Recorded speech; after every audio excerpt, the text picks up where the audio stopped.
Bismillahirrahmanirrahim. Assalamu alaikum friends. Welcome to my Scientific Word channel. Today I'm going to discuss the most important topic, that is relative atomic mass and atomic mass unit.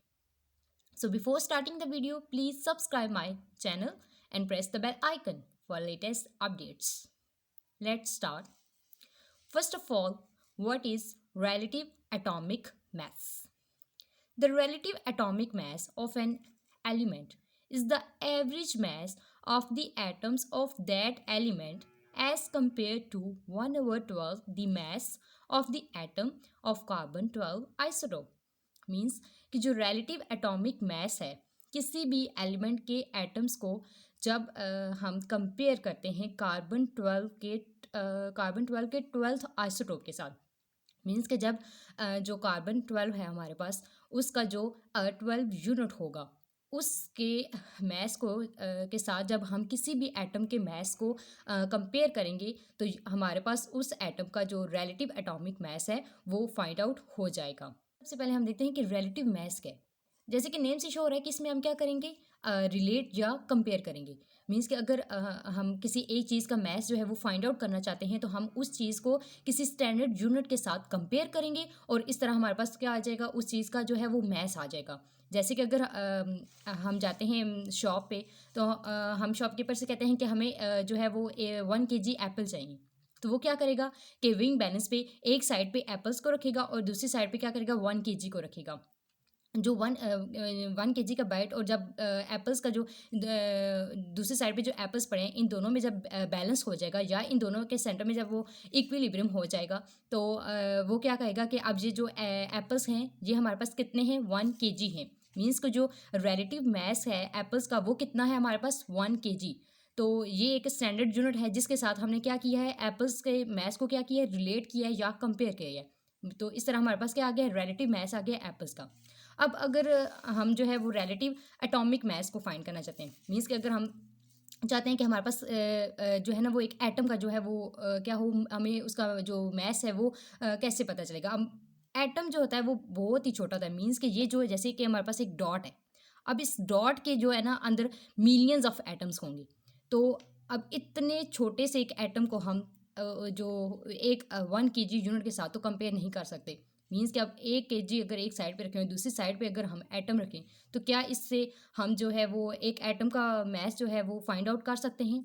तो नहीं, हम इस तरह एक atom का जो mess है वो फाइंड आउट नहीं कर सकते। इसके लिए एक अलग जो है वो साइंटिस्ट ने वे बनाया है जिसके थ्रू जो है वो हम एक एटम का जो है वो मैस कैलकुलेट कर सकते हैं। अब हम देखते हैं कि हम जो है वो एक एटम का जो है वो मैस है, रिलेटिव मैस, वो किस तरह कैलकुलेट जो है कर सकते हैं।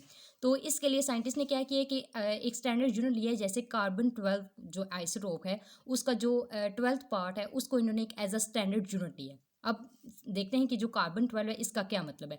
कार्बन 12 का मतलब है कि इसका जो हमारे पास मैस नंबर है वो 12 है। मीन्स के कार्बन 12 जो है इसमें अंदर 6 प्रोटॉन्स और 6 जो हैं वो न्यूट्रॉन्स हैं।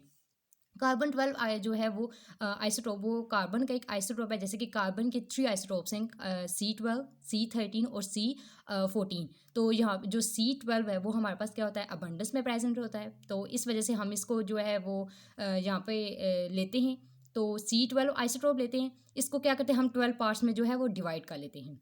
मीन्स कि ये है हमारे पास कार्बन 12, तो इसको हमने क्या किया 12 पार्ट्स में डिवाइड कर लिए। इसके बाद हमने इसका ये जो है 12th पार्ट, मीन्स के जो कार्बन 12 को हमने 12 पार्ट्स में डिवाइड किया है उसका जो है 12th पार्ट, उसको हम क्या कहते हैं कि इसका 1/12 यूनिट। मीन्स कि हमने इसका 1/12 यूनिट जो है वो एज अ स्टैंडर्ड यूनिट ले लिया है। अब हम क्या करेंगे कि इस जो कार्बन 12 का जो एज अ स्टैंडर्ड मीन्स कि ये जो इसका यूनिट लिया है जिसको हम एज अ स्टैंडर्ड यूनिट जो है वो यहाँ पे ले रहे हैं, इसको हम कंपेयर करेंगे किसी भी दूसरे एटम के साथ। तो हम क्या करेंगे, उस एटम का जो है वो मैस कैलकुलेट कर लेंगे। अगर हम एक साइड पे विंग बैलेंस के कार्बन 12 रखते हैं और दूसरी साइड पे भी कार्बन 12, तो इन दोनों का जो हमारे पास इन दोनों के बीच में क्या होगा, बैलेंस होगा या इक्विलिब्रियम होगा। इसी तरह अगर हम एक साइड पे कार्बन 12 रखते हैं और दूसरी साइड पे कार्बन 12 के जो है ना वो 12 यूनिट्स रखते हैं, मीन्स को जो हमने कार्बन 12 को डिवाइड किया है 12 यूनिट्स में वो रखते हैं, तो ये क्या होगा, इन दोनों का सेम ही मीनिंग होगा। मीन्स कि कार्बन 12 या कार्बन 12 को जो हमने डिवाइड किया है 12 यूनिट्स में, इन दोनों का जो हमारे पास मैस है या जो वेट है वो क्या है, इक्वल है। मीन्स कि ये दोनों क्या है, आपस में सेम है या इक्विलिब्रियम है। जैसे कि हमारे पास एक एग्जांपल है हीलियम की।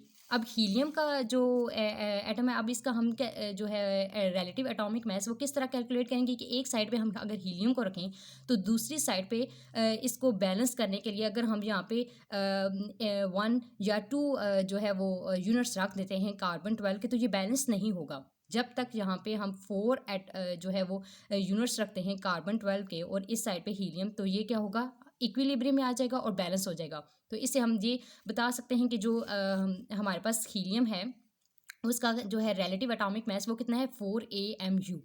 मीन हीलियम है वो कार्बन 12 के 4 यूनिट्स के इक्वल है। मीन्स हीलियम का relative atomic mass 4 atomic mass unit है। अब हम देखते हैं कि ये जो AMU है ये क्या है। तो AMU जो है वो हमारे पास क्या है, atomic mass unit. Atomic mass unit ये अब क्या है, AMU the unit for relative atomic masses is called AMU। Means कि जिस तरह हमारे पास बाकी चीज़ों का यूनिट होते हैं kg या ग्राम, इसी तरह जो रिलेटिव एटॉमिक मास है इसका जो हमारे पास यूनिट है वो क्या है, हमारे पास AMU, यानी कि atomic mass unit. 1 atomic mass unit किसके इक्वल होता है, 1/12 ऑफ कार्बन 12 आटम। मीन्स कि जो हमने कार्बन 12 को जो 12 पार्ट्स में डिवाइड किया था, इसका जो हमने 12th पार्ट लिया था उसको, जिसको हम यूनिट कंसिडर कर रहे थे, वो हमारे पास किसके इक्वल होता है, 1 AMU के। मीन्स कि वो यूनिट हमारे पास क्या है, 1 atomic mass unit. here is the example of to calculate the relative atomic mass of oxygen atom। अगर हम वेइंग बैलेंस के एक साइड पे ऑक्सीजन एटम रखते हैं, दूसरी साइड पे हमें 16 एटॉमिक मास यूनिट्स रखने होंगे, तब ही इनके बीच में जो है वो बैलेंस होगा या इक्विलिब्रियम जो होगा वो होगा। यानी कि जो रिलेटिव एटॉमिक मास है हमारे पास ऑक्सीजन का, वो कितना है, 16 एटॉमिक मास यूनिट। मीन्स कि अगर हम इस साइड पे कार्बन 12 के 12 यूनिट्स रखें, इस साइड पे हम ऑक्सीजन एटम रखें, तो इन दोनों में बैलेंस नहीं होगा।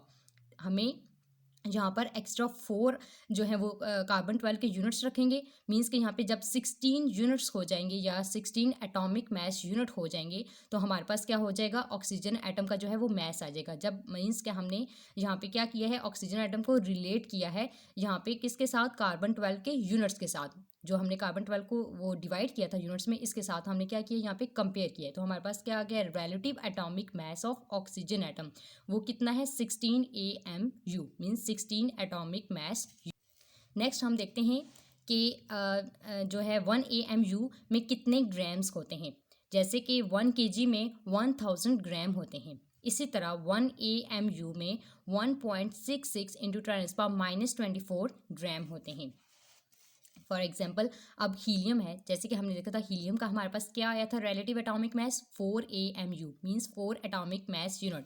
इसी तरह 1 AMU अगर 1.66 इंटू 10⁻⁻24 ग्राम की इक्वल है, तो यहाँ पे हम इसको पुट करेंगे, इनको दोनों को मल्टीप्लाई करेंगे, तो हमारे पास क्या आ जाएगा, 6.64 इंटू 10⁻⁻24 ग्राम। मीन्स कि जो हीलियम का रिलेटिव एटॉमिक मास है वो 6.64 इंटू 10⁻⁻24 ग्राम है या 4 AMU है। नेक्स्ट हमारे पास एग्जांपल है मास ऑफ प्रोटॉन। मीन्स कि जो मास ऑफ प्रोटॉन है वो है हमारे पास 1.0073 AMU। मीन्स कि जो प्रोटॉन है उसका रिलेटिव एटॉमिक मास हमारे पास 1.0073 एटॉमिक मास यूनिट है। अगर हम इसको ग्राम्स में कन्वर्ट करें तो अब यहाँ पे हम AMU की वैल्यू पुट करेंगे, मीन्स के 1 AMU किसके इक्वल होता है, कितने ग्राम्स के, वो पुट करेंगे। इसके बाद इनको मल्टीप्लाई करेंगे तो हमारे पास आंसर आ जाएगा 1.672 इंटू 10⁻⁻24 ग्राम। मीन्स कि जो मास ऑफ प्रोटॉन ग्राम्स में होता है वो कितना है, 1.672 into 10⁻⁻24 gram. That is all about relative atomic mass and atomic mass unit. I hope so you like this video and understand it. So please share it with your friends and do comments. And subscribe my Scientific Word channel and press the bell icon. Thanks for watching.